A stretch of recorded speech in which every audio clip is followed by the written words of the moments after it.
mientras el mundo tiene los ojos puestos en el Medio Oriente. Algo está sucediendo en silencio que los medios no están cubriendo. En los últimos meses, analistas geopolíticos, estrategas, militares y estudiosos de las Escrituras están llegando a la misma conclusión, desde ángulos completamente diferentes. Y esa conclusión señala hacia una región que nadie esperaría. ¿Sabías que el río Éufrates, el río más mencionado en la Biblia, está en sus niveles más bajos de toda la historia documentada?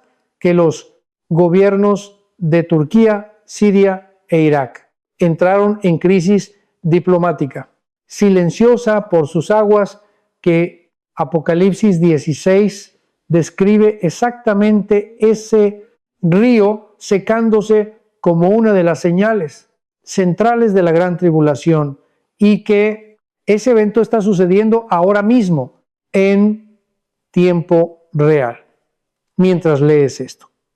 Pero eso no es lo que más debería llamarte la atención. Lo que debería llamarte la atención es lo que está pasando al otro lado del planeta al mismo tiempo.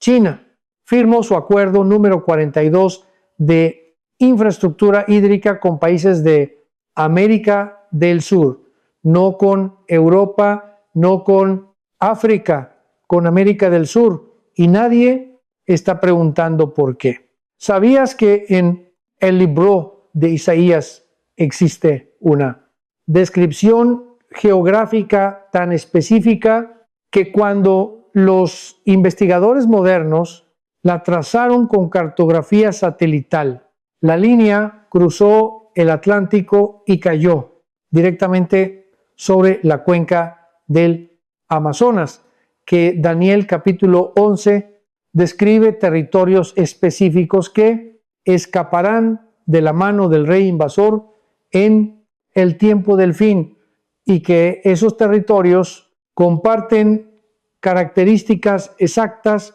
con la geografía sudamericana.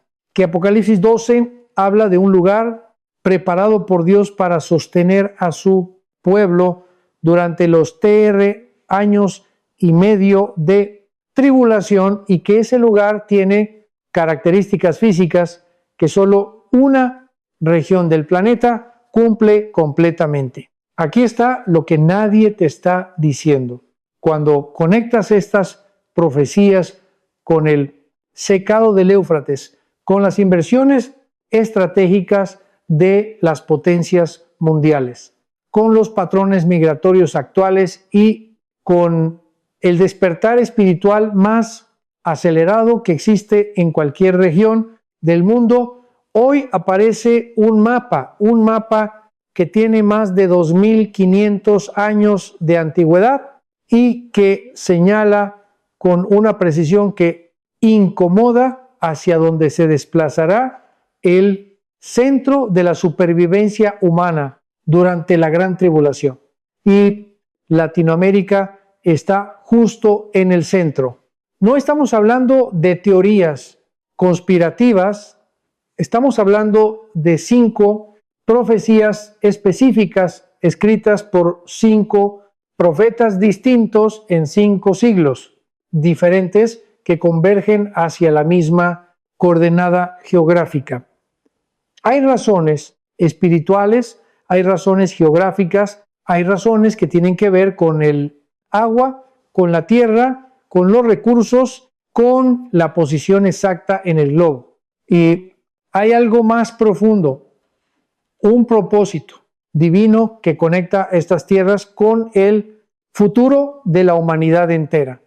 En los próximos minutos vas a descubrir las 5 profecías que lo revelan todo. Vas a entender por qué esta región, que el mundo lleva décadas llamando periferia, está siendo señalada desde la antigüedad como el eje central de la supervivencia humana. Y vas a conocer qué significa esto para ti personalmente, porque estas profecías no son solo sobre naciones y geografías son sobre personas, son sobre el rol específico que tú podrías jugar en lo que viene.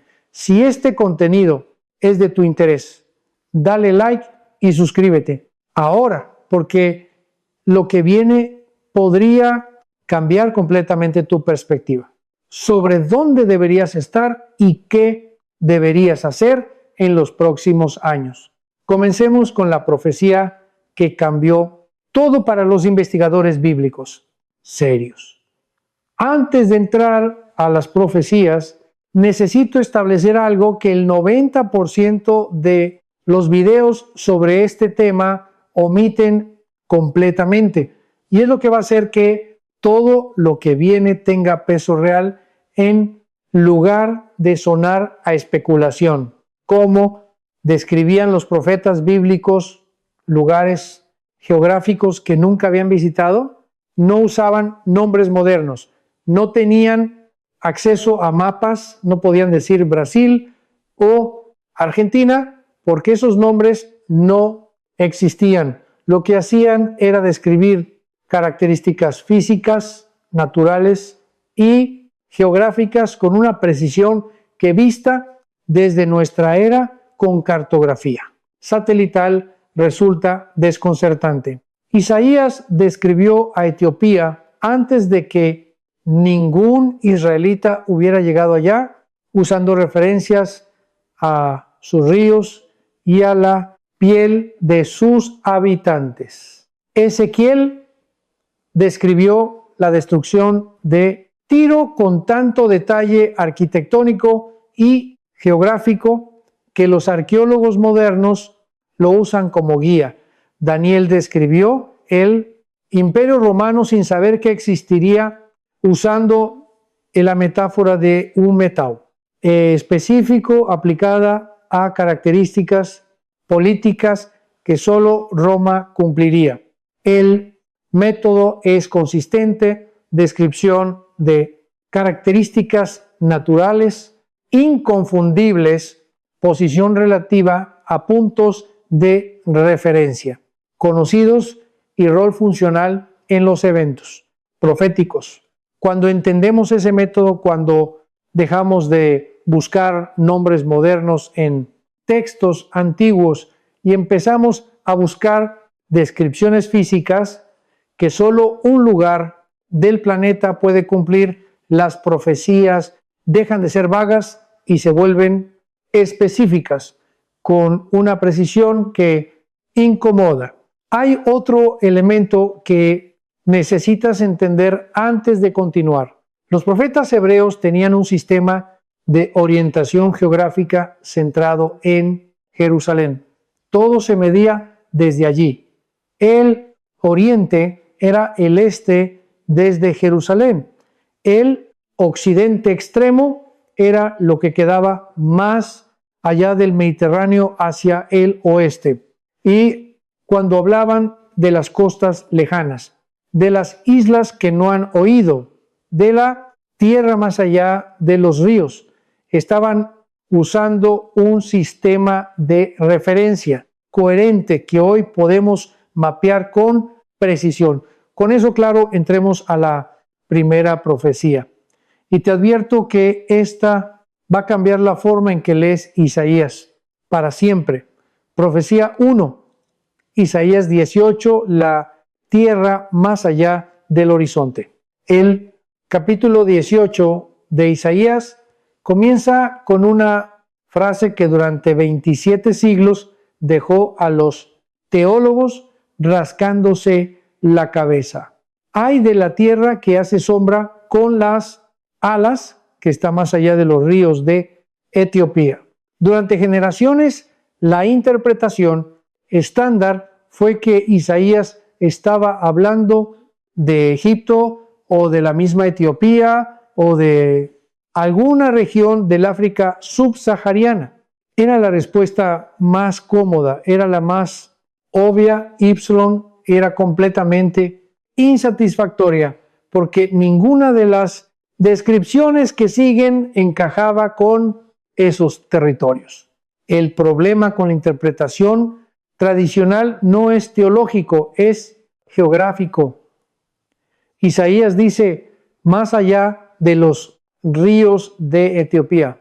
No dice cerca de, no dice en la región de, dice más allá. En hebreo, el término utilizado implica atravesar, cruzar, pasar al otro lado. Y cuando los investigadores modernos, equipados con cartografía satelital, empezaron a trazar esa línea geográfica con rigor, algo extraordinario apareció. Si tomas Etiopía como punto de referencia y trazas una línea hacia el oeste, siguiendo aproximadamente la misma franja latitudinal, cruzas el continente africano, cruzas el Atlántico y llegas directamente a la cuenca del Amazonas, a las costas del noreste de Brasil, a la región que hoy reconocemos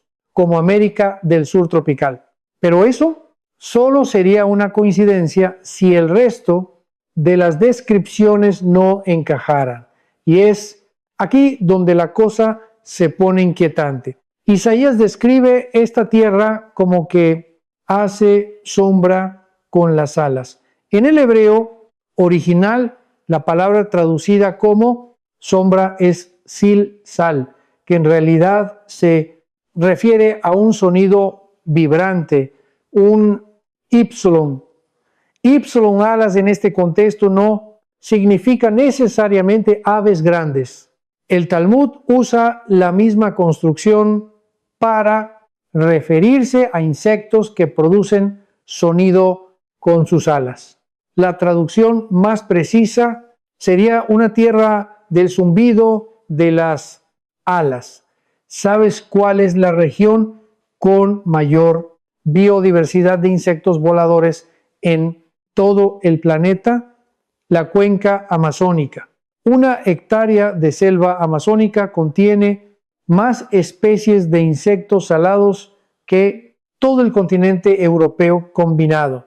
El zumbido de las alas no es metáfora, es una descripción física tan precisa que solo tiene un lugar en el planeta donde encaja perfectamente. Isaías continúa describiendo a esta tierra como hogar de una nación dispersa y rapada, de un pueblo temible desde su principio, una nación de línea en línea y pisoteo, cuya tierra los ríos dividen. 4. Características específicas. Nación dispersa, pueblo con tradición derrapado, ritual, temible en sus orígenes y una tierra dividida por ríos. Los pueblos indígenas de la Amazonía históricamente habitaban territorios vastos sin concentrarse en ciudades. Estaban dispersos. Muchas culturas precolombinas tenían rituales específicos de rapado de cabeza con significados ceremoniales profundos, algo que los cronistas españoles documentaron extensivamente, y la tierra dividida por ríos es casi una descripción ridículamente obvia del Amazonas, el río más grande del mundo con más de 1000 afluentes, literalmente. Divide y subdivide el territorio en patrones que desde el cielo parecen un árbol infinito. Pero el versículo 7 es donde Isaías revela algo que va más allá de la geografía. En aquel tiempo será traído presente a Jehová de los ejércitos de parte de un pueblo disperso y rapado, un pueblo de aquí y de allá y pisoteado, cuya tierra los ríos cortan, al lugar del nombre de Jehová de los ejércitos, al monte de Sión. Un presente, un regalo específico que viene de esta región, que será llevado a Dios en el tiempo señalado. Los eruditos modernos han debatido qué representa ese presente. Algunos hablan de riqueza material, otros de personas. Pero cuando miras la descripción de lo que esta tierra posee, el presente más obvio, el más estratégico, el más literalmente invaluable en el contexto de la gran tribulación, tal como la describe el Apocalipsis, es el agua. La región amazónica contiene el 20% de toda el agua dulce renovable del planeta Tierra. No el 20% de Sudamérica, el 20% del planeta.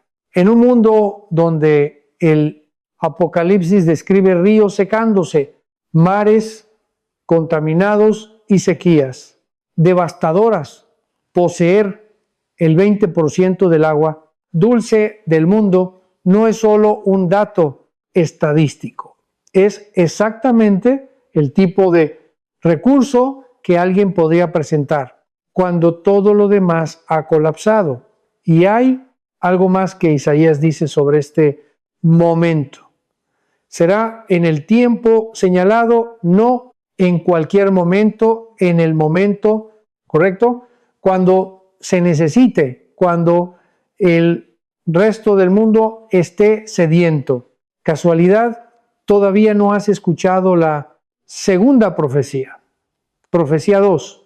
Daniel 11, el rey que no llega. Daniel capítulo 11 es uno de los textos proféticos más precisos de toda la Biblia.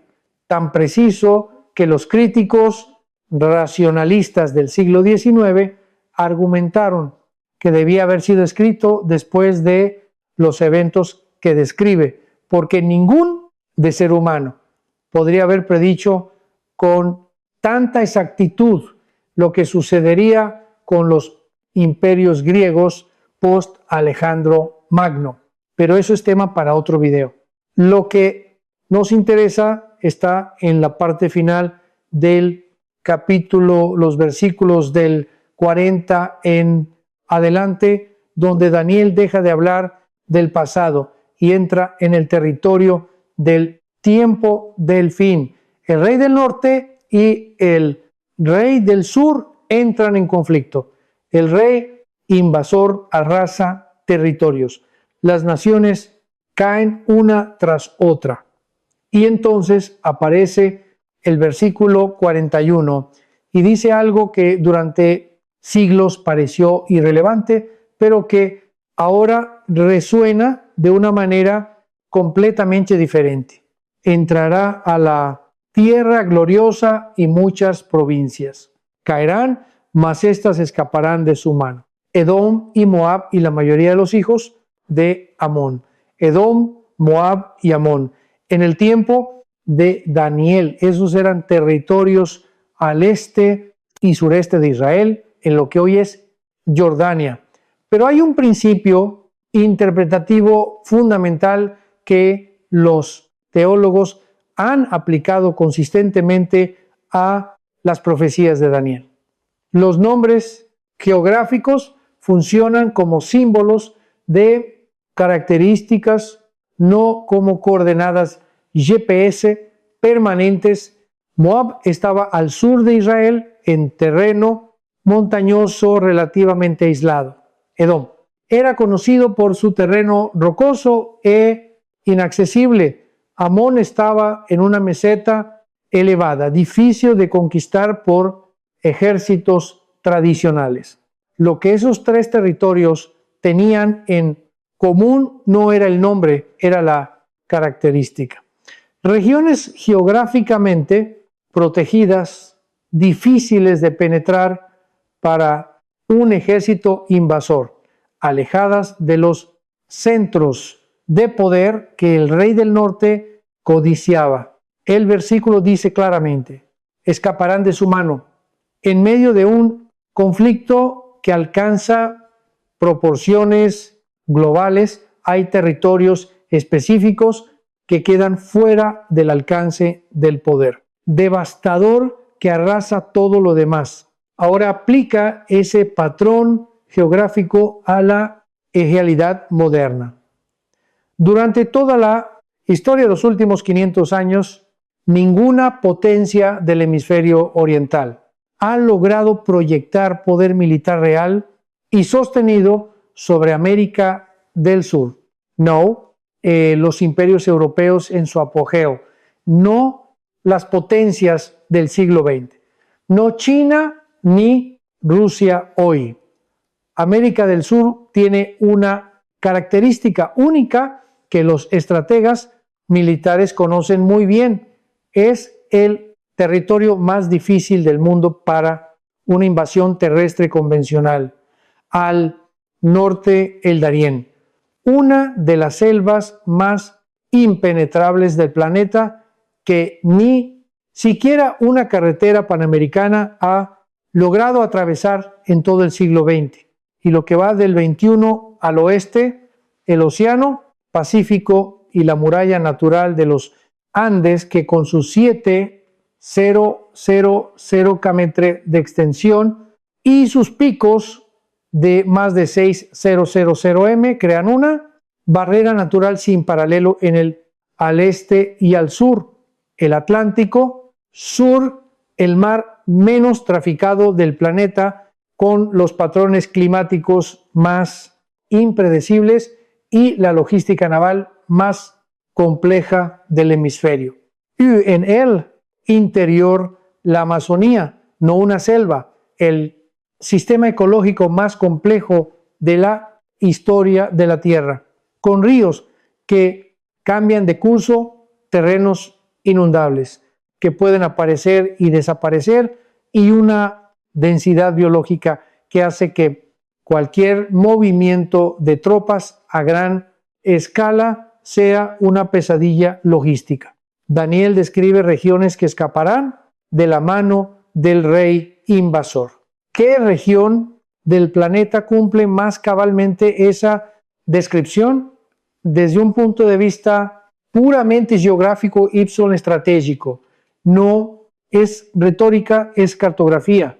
Pero hay algo más que Daniel agrega en los versículos siguientes, que resulta revelador para el contexto latinoamericano.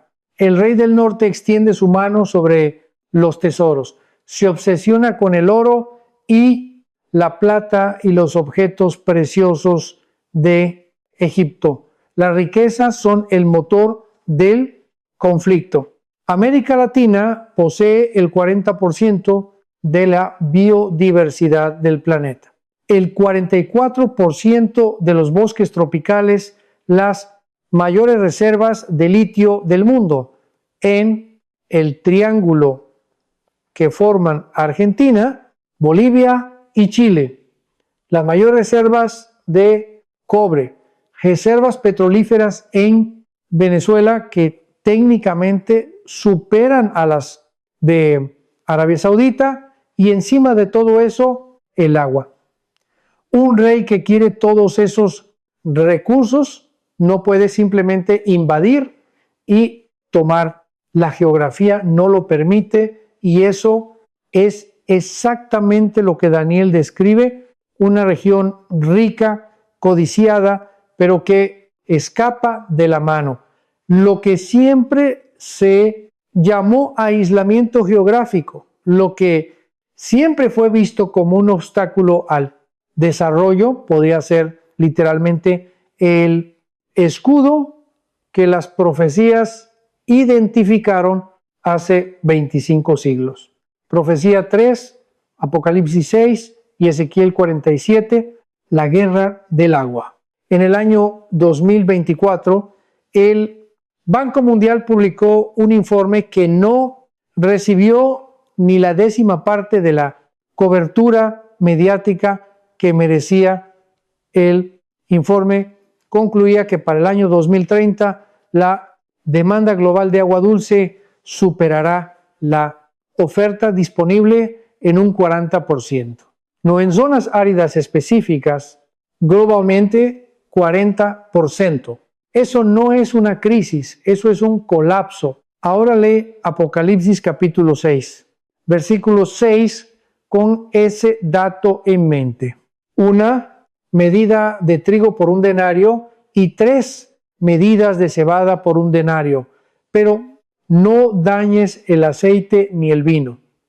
Juan está describiendo el jinete negro del tercer sello. La interpretación tradicional es hambre general. Y sí, hay hambre. 1 denario era el salario completo de un día de trabajo para un obrero romano. La profecía dice que ese salario completo alcanzará apenas para comprar la ración de grano de un día, no para alimentar una familia, para comer ese día. Una inflación alimentaria tan brutal que convierte trabajar en subsistir en el límite.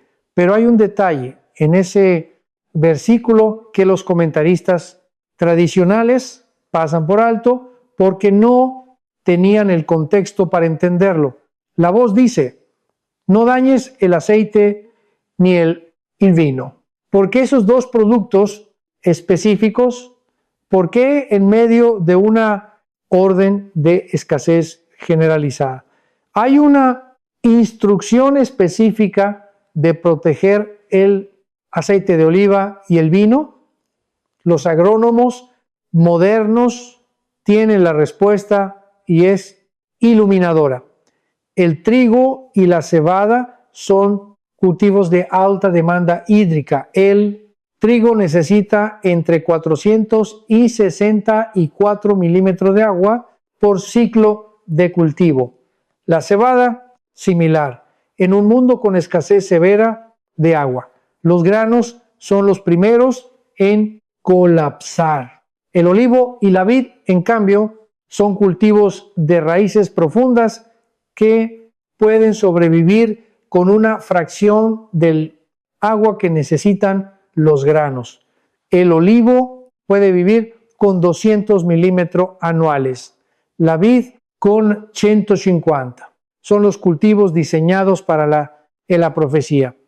La profecía no está describiendo solo hambre, está describiendo con precisión agronómica lo que sucede cuando el agua escasea de manera catastrófica.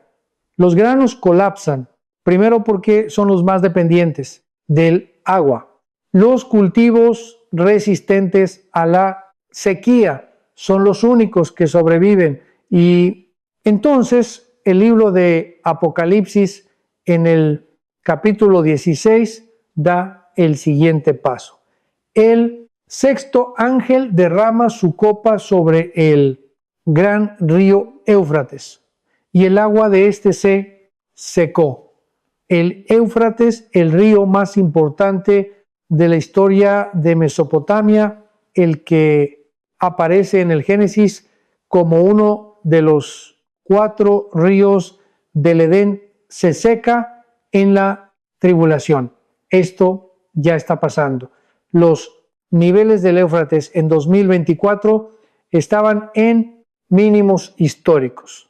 Turquía, construido 22 represas en su curso, superior en las últimas 3 décadas. Irak recibe hoy el 40% del caudal que recibía en 1990. Siria ha perdido el 70% de su flujo histórico, pero nota algo absolutamente crítico en el texto.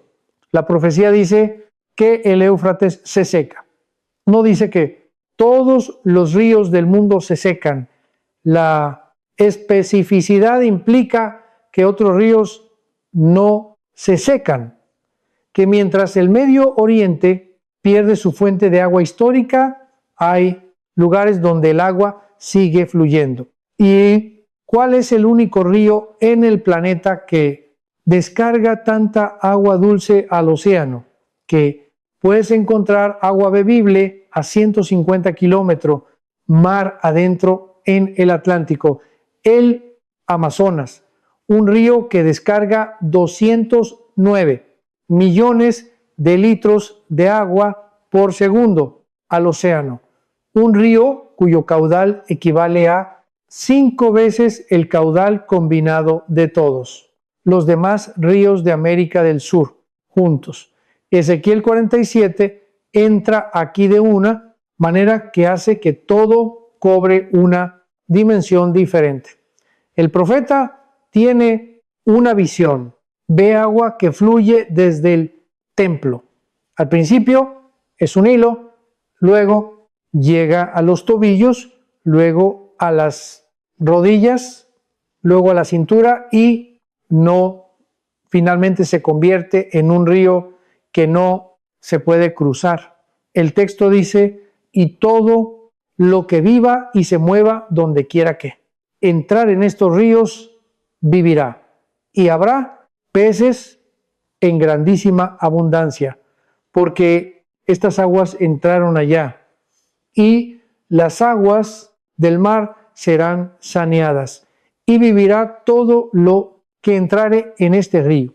Los intérpretes tradicionales proyectan esto hacia el milenio futuro, hacia la nueva Jerusalén, y puede tener aplicación allí, pero hay una dimensión más inmediata que se está ignorando. Habrá en la tribulación regiones donde el agua no solo persista, sino que sostenga vida abundante mientras el mundo se seca. Y hay un dato geopolítico que confirma que las potencias mundiales ya lo saben.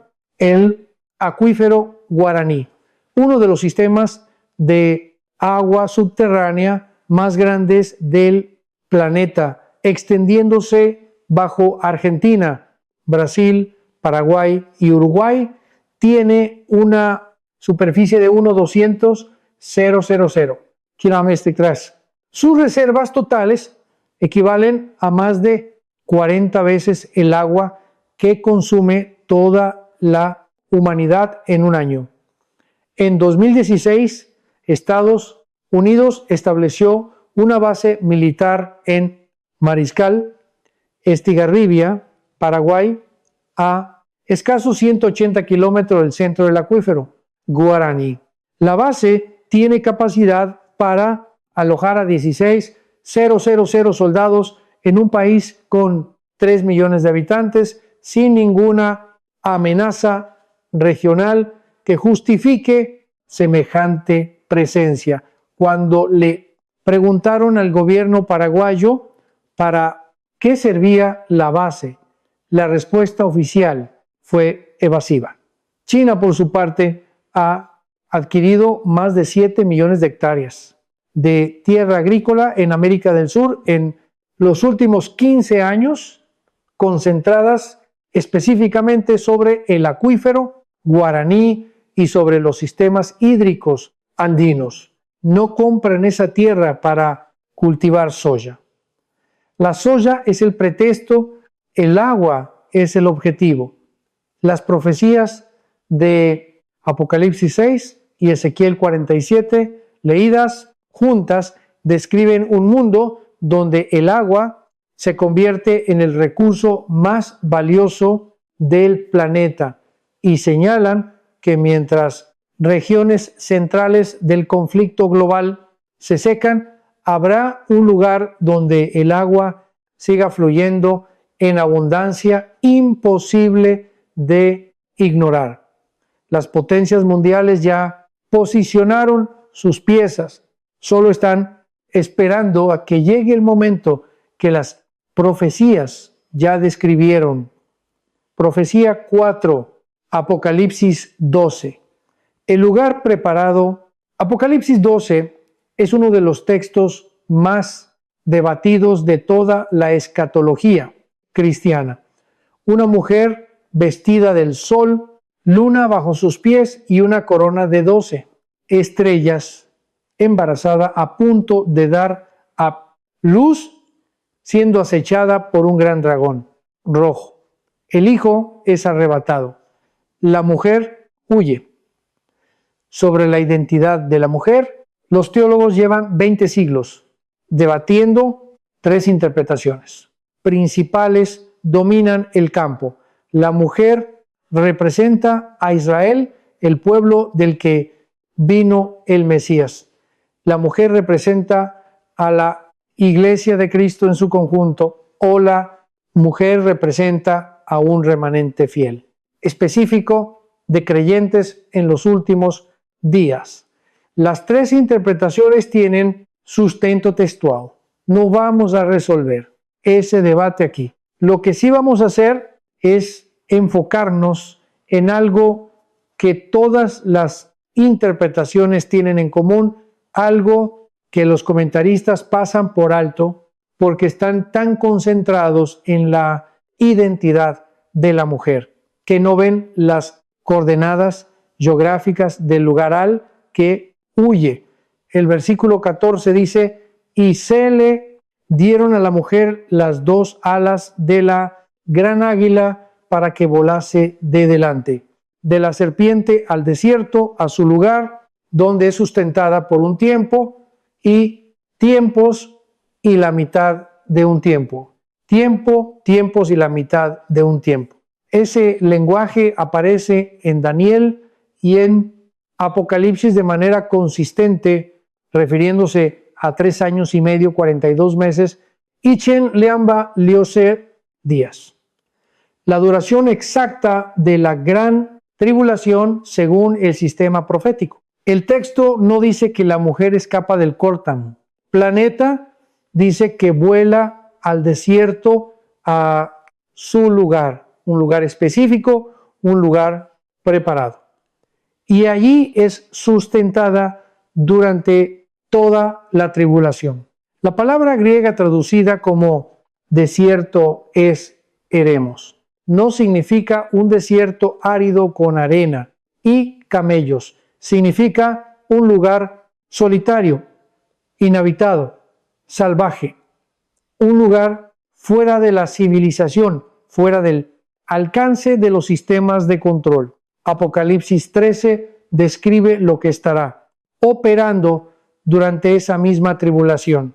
Una bestia que ejerce control total sobre el sistema económico global y hacía que a todos, pequeños y grandes, ricos y pobres, libres y esclavos, se les pusiese una marca en la mano derecha o en la frente y que ninguno pudiese comprar ni vender sino el que tuviese la marca. Para implementar un sistema así necesitas infraestructura. Necesitas que cada transacción humana pase por un nodo digital centralizado. Necesitas conectividad universal, identificación biométrica de toda la población, integración total de cada individuo a una red financiera y de identidad controlada desde el centro. ¿Qué tan difícil sería implementar ese sistema en Manhattan? Relativamente simple. La infraestructura ya existe en Shanghái también, en Londres, por supuesto, en la Amazonía, en los valles interandinos, en las comunidades indígenas del Chaco paraguayo, en los llanos venezolanos, en la Patagonia chilena. América Latina tiene más de 150 millones de personas que todavía operan total o parcialmente en economías informales de trueque de intercambio directo. Hay regiones enteras donde el efectivo es raro y el intercambio directo es la norma, donde plantar, cosechar, criar animales y comerciar localmente son la base de la supervivencia cotidiana, no por atraso tecnológico, por geografía, por cultura, por elección, porque en la selva amazónica, en el altiplano andino, en la Patagonia remota, la conectividad digital simplemente no llega. Y eso que durante décadas fue señalado como un fracaso del desarrollo, como una vergüenza del subdesarrollo latinoamericano. Podría ser exactamente la característica que hace de estas regiones el lugar preparado que describe Apocalipsis 2 presece. Un lugar donde el sistema de la bestia simplemente no puede alcanzar a todos, donde el control total es una fantasía logística, donde comunidades enteras pueden subsistir completamente al margen de cualquier sistema de comercio centralizado, porque ya lo hacen hoy. Jesús lo dijo en Mateo 24, versículo 16. Cuando vean la abominación desoladora, los que estén en Judea huyan a los montes, no a las ciudades, no a los búnkers tecnológicos, a los montes. Los Andes tienen más de 7,000 kilómetros de extensión. Son la cadena montañosa más larga del planeta, con altiplanos, habitados a más de 4,000 m sobre el nivel del mar, con valles aislados, donde comunidades enteras viven sin conexión al exterior desde hace siglos, con sistemas de terrazas agrícolas precolombinas que todavía funcionan, con fuentes de agua glacial que alimentan ríos, sin importar lo que pase en el resto del mundo. Si tuvieras que diseñar un lugar para que un remanente humano sobreviviera durante 3 años y medio completamente fuera del alcance de un sistema de control digital global, los Andes y la Amazonía son la respuesta más obvia del planeta. No es metáfora, es geografía, es logística, es exactamente lo que el texto describe.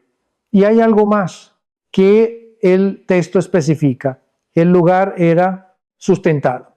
No solo era un refugio donde sobrevivir con lo mínimo, era sostenido, provisto, lo que conecta directamente de vuelta al agua, a la tierra cultivable, a la biodiversidad alimentaria de la región más biológicamente rica del planeta. La selva amazónica tiene más de 40,000 especies de plantas documentadas, la mayoría comestibles o medicinales. Una comunidad humana en la Amazonía no necesita cadenas de suministro globales para sobrevivir. La selva misma es la cadena de suministro. Lo que durante siglos se vio como atraso tiene un nombre diferente cuando lo lees a través del lente profético. Preparación, profecía 5, Zacarías 8 y Malaquías 1, el occidente extremo y el rol restaurador. Las 4 profecías anteriores hablan de supervivencia, de preservación, de escapar, de resistir, de sostenerse mientras el mundo colapsa. Pero la 5ª profecía hace algo que ninguna de las anteriores hace. Le asigna a esta región un rol activo, no solo pasivo, en el plan final. Zacarías 8, versículo 7 dice esto: así ha dicho Jehová de los ejércitos, he aquí yo salvo a mi pueblo de la tierra del oriente y de la tierra donde se pone el sol, oriente y occidente, este y oeste. Israel históricamente fue restaurado desde el oriente, desde Babilonia, cuando Ciro el Grande decretó el retorno en el siglo VI a.C. Esta parte tiene aplicación histórica clara, pero la tierra donde se pone el sol, el occidente, nunca tuvo una aplicación igualmente clara para los intérpretes tradicionales. Hasta ahora, si estás en Jerusalén, miras hacia dónde se pone el sol, tu línea de visión va hacia el oeste. Atraviesas el Mediterráneo, llegas a las costas ibéricas. Y si sigues esa línea, sin desvíos, cruzas el Atlántico y llegas a las costas de América del Sur el extremo occidental más lejano del mundo habitado desde la perspectiva de Jerusalén. El occidente extremo, la tierra donde el sol verdaderamente se pone antes de sumergirse en el Atlántico. Sur. Zacarías dice que de allí vendrá restauración, que de allí será salvado el pueblo de Dios, que el occidente más extremo, tiene un rol específico en el plan final de Dios para la humanidad. Luego está Tarsis.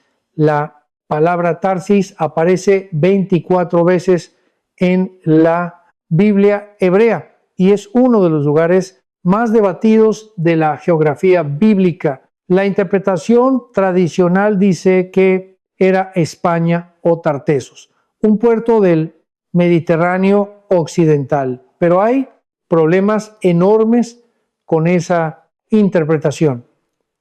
En Jonás, cuando el profeta intenta escapar de Dios, no huye a un destino cercano, huye a Tarsis, el lugar más lejano imaginable. Si Tarsis era España, eso solo representa una travesía de pocos días, no sería el extremo del mundo conocido. En Primeros de Reyes, capítulo 10, versículo 22, se menciona que los barcos de Tarsis tardaban 3 años en hacer un viaje completo de ida y vuelta, 3 años. Ningún destino mediterráneo requiere 3 años de viaje redondo. España está a pocas semanas de Israel navegando.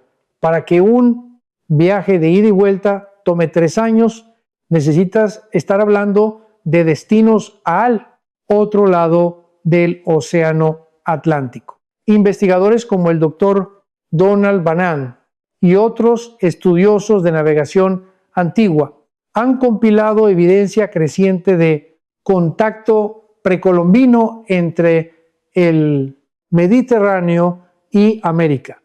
Cocaína en momias egipcias del año 1200 antes de Cristo, cuando la coca solo existía en América del Sur, tabaco en sarcófagos faraónicos, maíz representado en relieves de templos hindúes de antes del contacto europeo. La evidencia de navegación transoceánica antigua es más robusta de lo que el establishment académico ha querido admitir.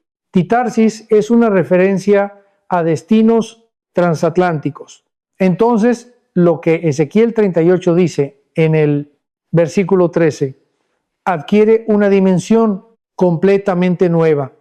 Durante la guerra de Gog y Magog, ese conflicto masivo del tiempo del fin que involucra coaliciones de naciones del norte atacando Israel, Ezequiel describe quienes observan sin participar.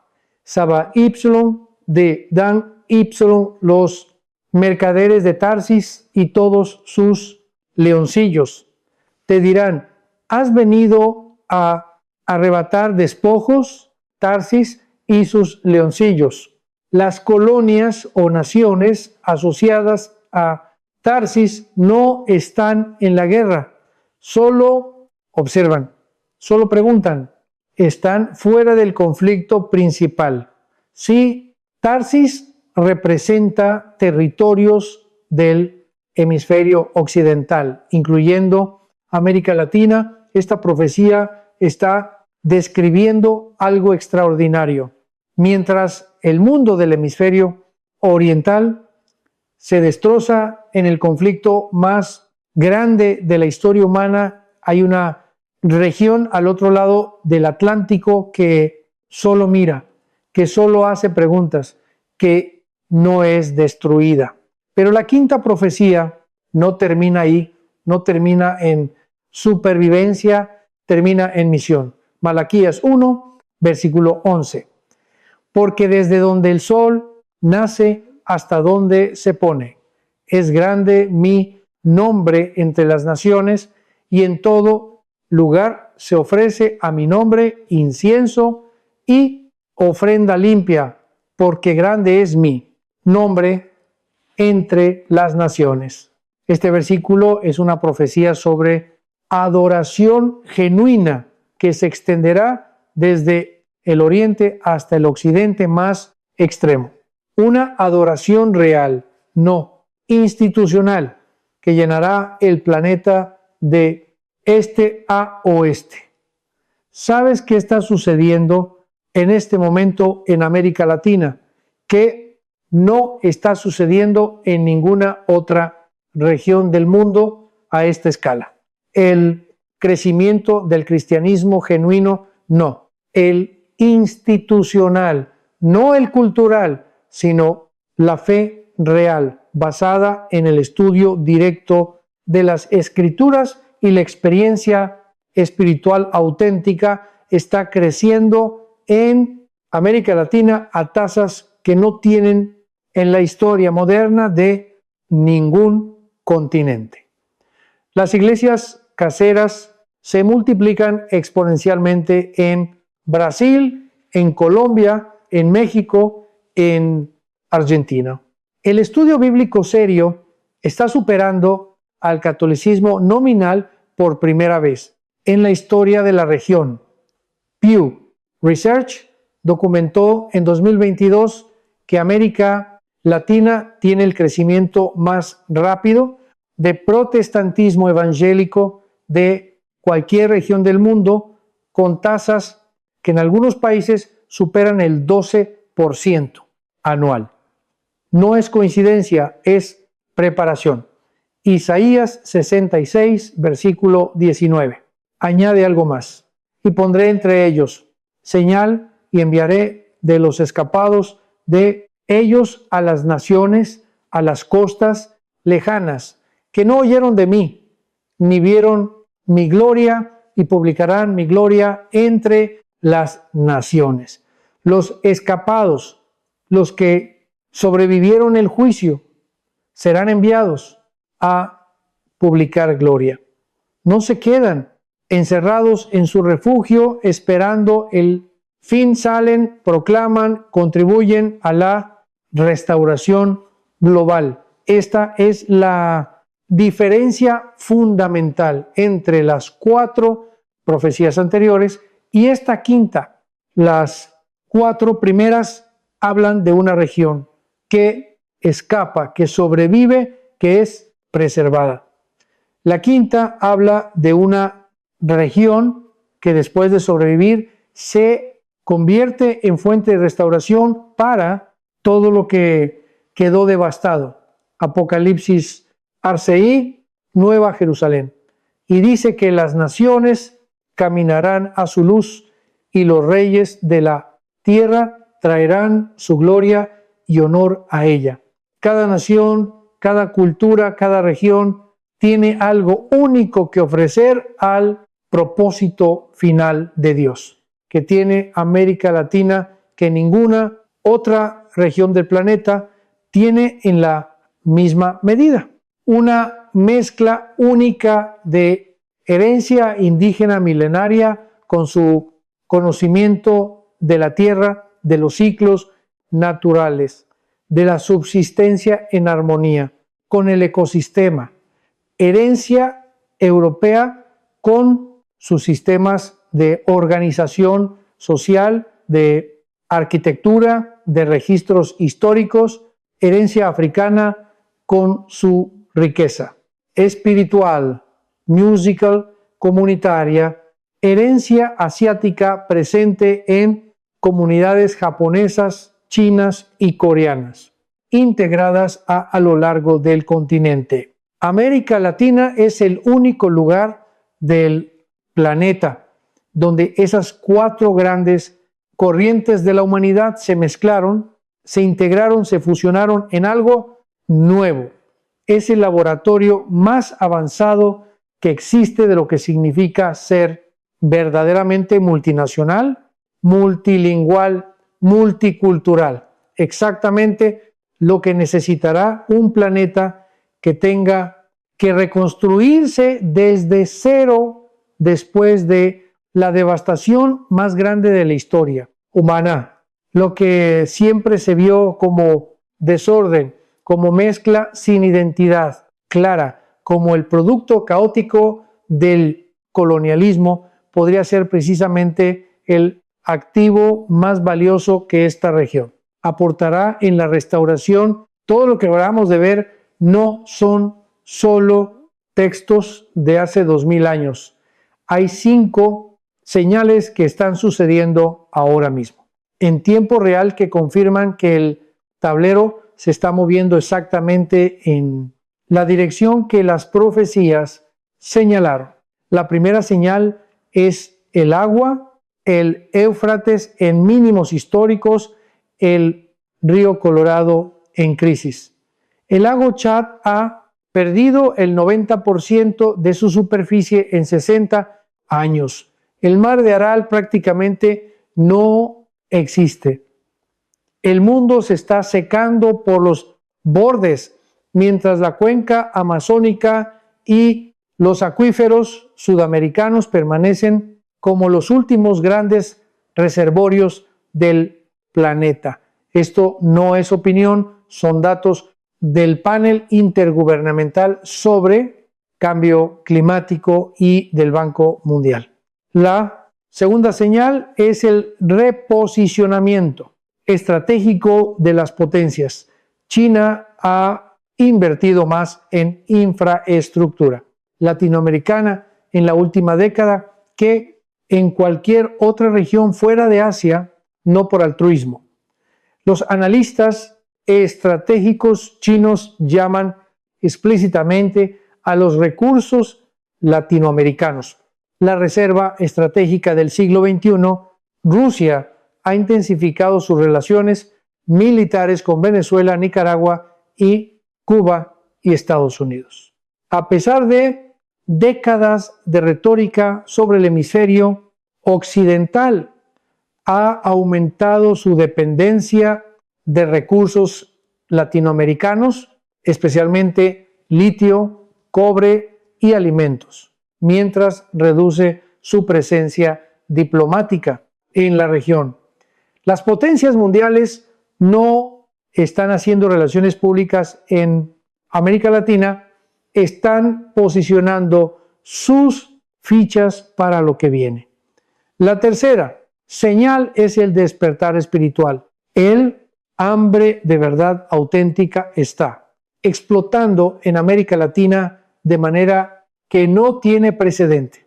Las comunidades de fe genuina crecen mientras las iglesias institucionales se vaciaban.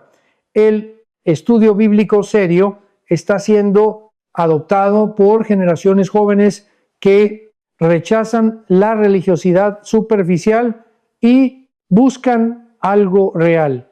Las profecías dicen que en el tiempo del fin habrá un remanente preparado. El despertar espiritual latinoamericano no es un fenómeno sociológico aislado, es preparación. La cuarta señal es la migración inversa, algo que pocos analistas están cubriendo adecuadamente. Profesionales, familias, emprendedores de Europa, de Norteamérica, de Asia, están eligiendo Latinoamérica no como destino de vacaciones, sino como hogar permanente. Portugal, España, Alemania, Estados Unidos, todos registran un incremento en emigración de ciudadanos de clase media y alta hacia países latinoamericanos. No vienen huyendo de la pobreza, vienen buscando algo que sus países desarrollados ya no tienen: tierra, agua, comunidad, estabilidad real frente a un sistema que sienten frágil. La quinta señal es la convergencia tecnológica y el sistema de control global. Por primera vez en la historia humana, la infraestructura técnica para implementar el sistema de control. Descrito en Apocalipsis 13, existe y está siendo desplegada identificación biométrica, monedas digitales de banco, central, crédito social, integración de todas las transacciones en sistemas controlados centralmente. Todo esto es una realidad operativa en China y está siendo adoptado progresivamente en Europa y Norteamérica. La única región del planeta donde la implementación de ese sistema enfrenta obstáculos genuinos, tanto tecnológicos como culturales, es América Latina. 5. Señales. Convergiendo al mismo tiempo, apuntando en la misma dirección que 5 profecías señalaron hace 25 siglos. Llegaste hasta aquí. Y eso significa algo. No estás viendo este contenido porque los algoritmos te lo pusieron delante y accidentalmente hiciste clic. Hay gente que hizo clic en este video y lo cerró en los primeros 2 minutos. Hay gente que lo escuchó a medias mientras hacía otra cosa. Tú llegaste hasta el final y eso significa que algo en tu interior está reconociendo algo. No información nueva, confirmación de algo que ya sabías que se estaba moviendo, pero no tenías el marco para articular. Las profecías no son para generar miedo, nunca lo fueron. En toda la Biblia, cada vez que Dios reveló lo que venía, no fue para paralizar a su pueblo, fue para que se prepararan a Noé antes del diluvio, a José antes de la hambruna, a Lot antes de Sodoma, a los discípulos antes de la destrucción de Jerusalén. La revelación profética es siempre una invitación a la acción, no una condena al pánico. Entonces, ¿qué haces con lo que acabas de escuchar? Hay 3 decisiones concretas, no vagas, no espirituales en el sentido etéreo, concretas. La primera decisión es de localización. No estoy diciendo que todos deban mudarse mañana, pero si estás en una megaciudad altamente dependiente de sistemas digitales, de cadenas de suministro largas, de infraestructura vulnerable, la pregunta que debes hacerte no es ¿estoy seguro ahora? Sino ¿estaré seguro cuando el sistema falle? Evalúa honestamente tu posición geográfica, sin alarmismo, sin paranoia, con la misma inteligencia práctica con que evalúas cualquier otro riesgo importante en tu vida. La segunda decisión es de comunidad. El remanente que sobrevive no sobrevive solo. En todas las narrativas bíblicas de preservación, el patrón es comunitario. El arca fue diseñada para una familia extendida. La tierra de Gosén preservó a un pueblo, no a individuos aislados. El éxodo fue de una nación.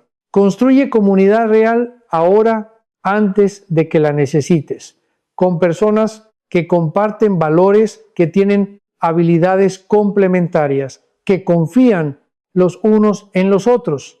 La supervivencia colectiva siempre supera la individual. La tercera decisión es espiritual, pero consecuencias prácticas inmediatas. Las profecías señalan consistentemente que lo que distingue al remanente preservado no es solo su ubicación geográfica, es su orientación espiritual, su capacidad de discernir, su habilidad de reconocer el engaño cuando todo el mundo lo está siguiendo. No se desarrolla en el momento de la crisis, se desarrolla ahora en el estudio, en la oración, en la práctica de vivir conforme a principios que van más allá de las modas culturales de cada época.